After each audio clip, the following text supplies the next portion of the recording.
What's going on, YouTube and cryptocurrency family? My name is Harry, and I'm the Crypto Vet. Thank you for tuning back in. If you're an XRP holder, man, I know you are happy, and this is just the beginning. If you're in crypto in general, you've had to been making money because so many projects are pumping like crazy. And if the content that I'm bringing to the table is helping you at all, please help me out. Hit the like, hit the subscribe. So close to 1K subs. If you haven't already, follow me on Twitter at XRP Veterinarian. Links for Twitch, Discord, all the affiliate links, all the goodies are down below. So thank you so much, everybody, for all the support. It is Sombrero Saturday, so let's dive into the charts. Let's see what's going on, and let's go ahead and take a little bit step back. Let's go back in time, and let's see what happened on these days back in 2017 when things were starting to light up. So let's go ahead and head over to CoinMarketCap. We'll go ahead and do a refresh. Total market cap right now is at a little over 2 trillion. This is a big milestone. This is something that we need to hold over the weekend so we could potentially see some big pumpage next week. April is historically and statistically a good month for Bitcoin. So hopefully something good comes out of that, but we're going to go over a couple scenarios on whether it pumps, it dumps, and what this could mean for the altcoins and everything else in the meantime. So let's see where this takes us. Currently, right now, we have Bitcoin up about 1.5%. It was up over 60 yesterday when we were streaming live. It did pump a little bit, but we did come back down. And if we go ahead and head to the top gainers, we have XRP right now up over 122% on the week. RSR, Stellar, kind of following behind XRP. VeChain over 14 cents. So many good things. A lot of projects here correcting a little bit here in the short term. Things like Engine Coin, SIA, but they were up overall. Now let's go ahead and look at what the total market cap looks like without Bitcoin. And right now, Bitcoin alone is taking up a little bit over 1.3 trillion, and the remainder, which is these are all of the altcoins, is sitting here at around at about 861 billion dollars. And the reason I bring this up is because the last couple times that we've actually got a buy signal on the weekly for this, we've had like these little mini alt seasons. I'm still kind of doing research on this strategy here and trying to see how I can use some of these other metrics to tie into when's a good time to buy and sell. But I thought I'd throw it out there. If you wanted to look this up yourself, just coming up here on into TradingView, you can just type in total and total 2. So total overall is going to be the crypto market cap with Bitcoin, and total 2 is just everything minus Bitcoin. So just wanted to throw that out there since it's just something new. I just used to look on CoinMarketCap, and I hadn't really dived much into this one. But let's go ahead and dive into Bitcoin. So if we look at Bitcoin here on the daily, it's looking like pretty good. Like we're coming into a symmetrical triangle. We're getting close to the climax here around April 15th. And at some point here in the next week, we should have a decision on whether we are most likely going up or going down. Well, right now we have stayed above the 20 daily exponential moving average. We've only tested this one here 3 times, but we've been testing this upper resistance multiple times.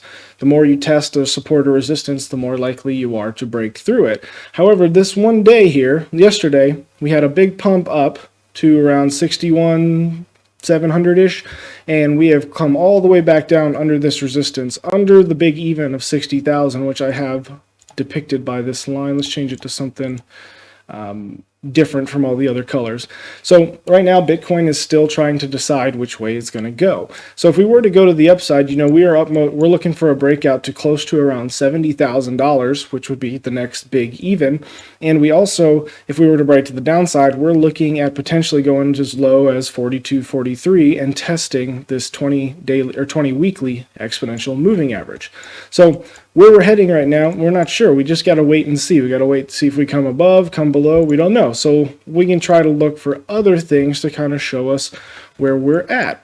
So right now I have Bitcoin on the weekly chart here, and we've got 1 day and 1 hour to see where we're going to go. And if we look kind of here in the past where we came up, we've had 1 to 2, 3 weeks before we start moving again. And now we're coming right up to this line. And when you look at it from the weekly, it just kind of looks like we have a really big ascending triangle, which in a sense is a very good thing. They typically break to the upside.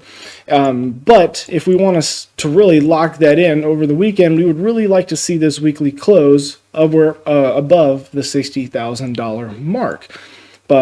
and when taking this into account, what does this mean for everything else? Well, if Bitcoin continues to pump, well, the alt season most likely is going to be, in a sense, slowed down, right? Because all interest would go back into Bitcoin and trying to catch that ride.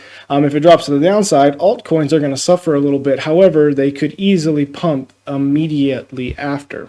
So the reason I bring this up is I still have a lot of people saying that this is the end, this is the top for Bitcoin. So I wanted to show off what Bitcoin looked like back in 2017.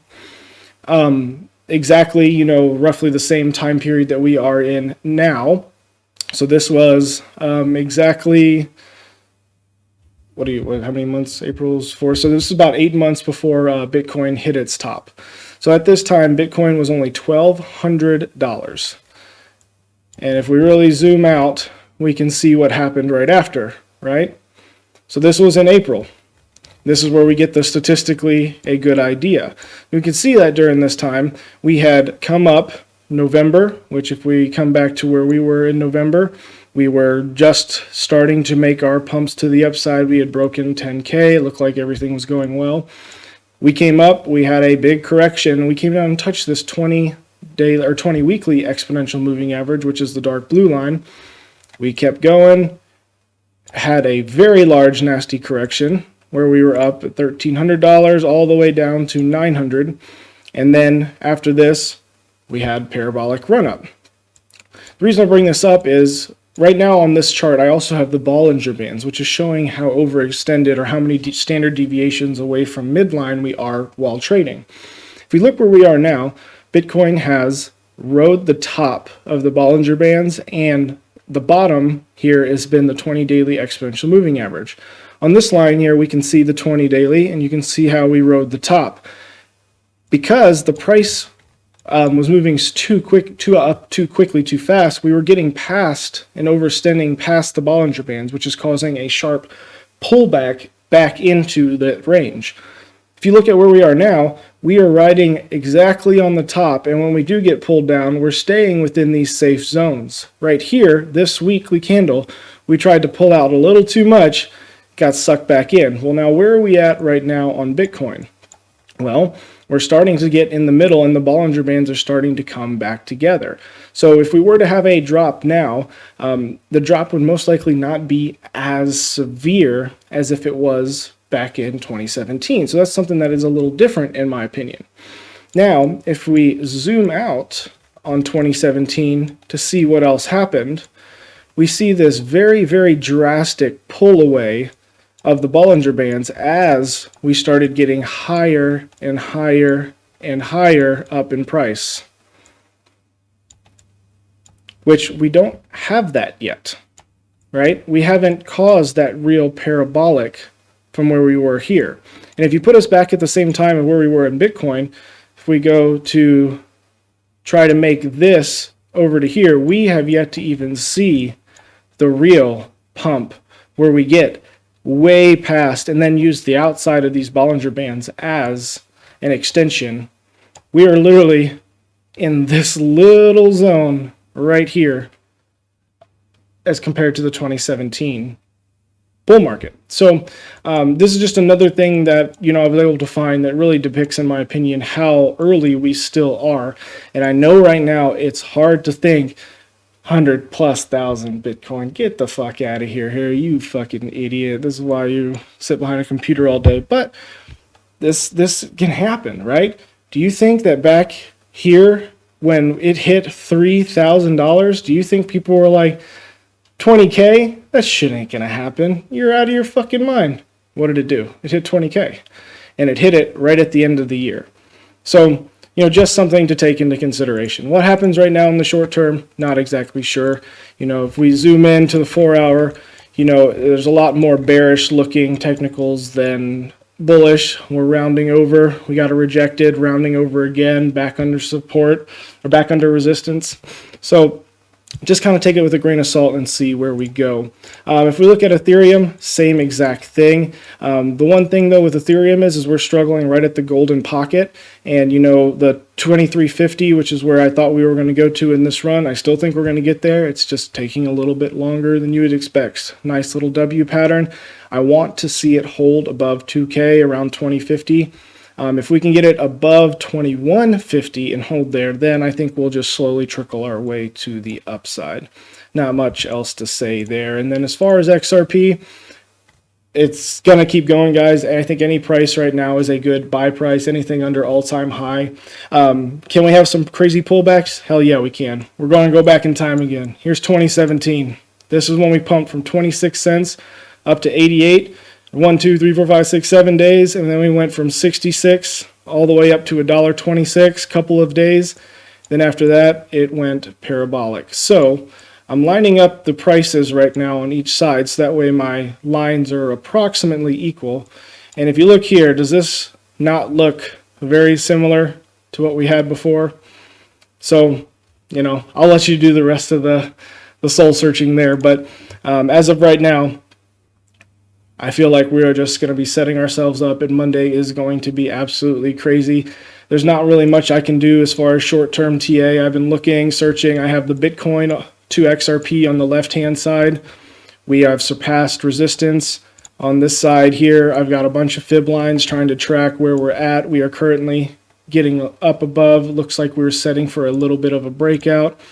We head to the 15-minute. We can see this beautiful W breakout. And if you were watching me on Twitch yesterday, we are still in some awesome-ass trades. We're currently up $13,500 from the first trade. I entered into another one, and we're up a little over 5 on this one. So, you know, you can ride these waves real easy with Bybit. Come hang out with me on Twitch, and I'll be more than happy to teach you the different strategies that I use, and we can make money from there, guys. But that's going to do it for today. I just wanted to do some comparisons. Not much else has changed other than we could have crazy pullbacks, especially if Bitcoin was to drop. But it just looks like that Bitcoin is finally setting up for this next couple bounces of big moves. So catch you guys in the next one.